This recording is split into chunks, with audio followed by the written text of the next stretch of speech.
Recently, I completed my AWS Certified Solutions Architect Associate exam. The biggest challenge for me during my preparation was what to study and what areas to focus for the exam. So, here is the video which will serve you as your study guide for your Certified Solutions Architect Associate exam. If you are looking for basic information like how and where to start for exam preparation, please check out my other YouTube video, AWS Certification, How to Prepare for Exams. By now, most of us know AWS has more than 50 services and they are adding more every month. The exam blueprint provides only some level of details but not concentrate on each service or focus area. It took me a few days and intensive research to gather the exam topics from various sources before I could start my preparation for the exam. I have created this comprehensive study guide and will let you know how to get a free copy of it at the end of this video. Through my study guide, I will be sharing the key AWS services and highly targeted exam topics under each service. To begin with, in this video, I will be focusing on identity and access management. Identity and access management allows you to control and manage access to AWS services and resources for your users and groups. In addition to users and groups, you can create and manage roles and policy documents. You should focus on the following key topics under IAM.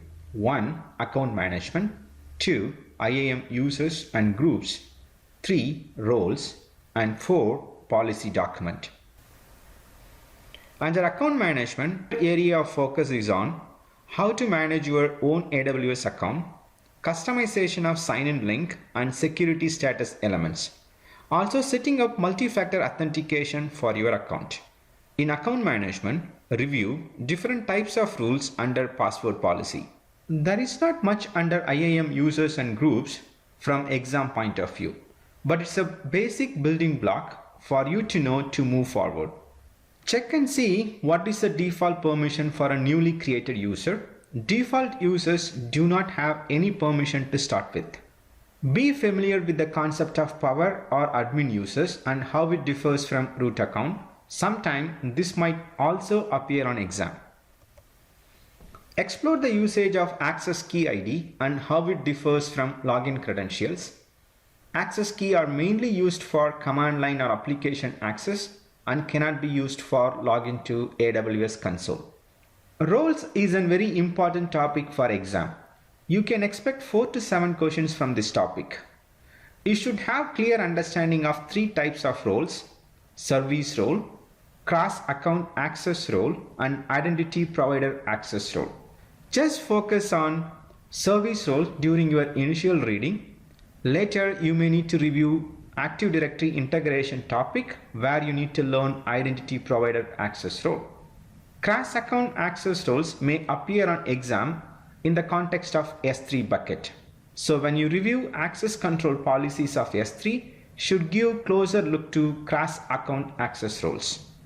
In addition, cross-account access can be used to provide access to third-party vendors to share your billing statements and some of the other services without creating an individual user under your AWS account.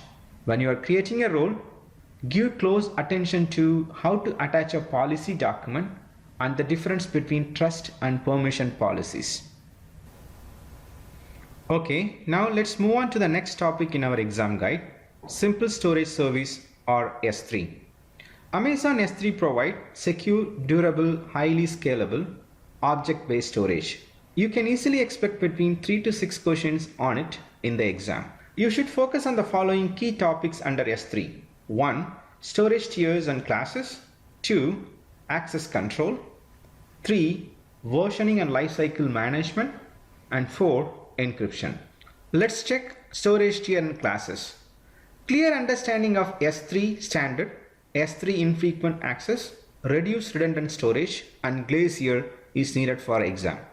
Make sure to review the use cases for each from AWS Developer Guide. Expect 1 or 2 questions based on total storage capacity of S3, maximum and minimum size of single S3 object, and how to upload oversized S3 objects. Another hot exam question is regarding availability and durability of different S3 classes. You can see numbers like 5 nines and 11 nines to denote the durability and availability of different classes. There are two different consistency model in S3, read after write and eventual consistency. Initially they were different for US standard region from others, but now all regions follow the same principles. Expect a question based on this. Be familiar with S3 URLs to access the bucket or object. However, when you utilize the bucket to host a static website, the URL will change to a different format. So get familiar with both URLs. S3 access control is a hot topic in the exam. Clear understanding of bucket and user policies as well as access control list is needed. Make sure to review the use cases for each of these from AWS Developer Guide.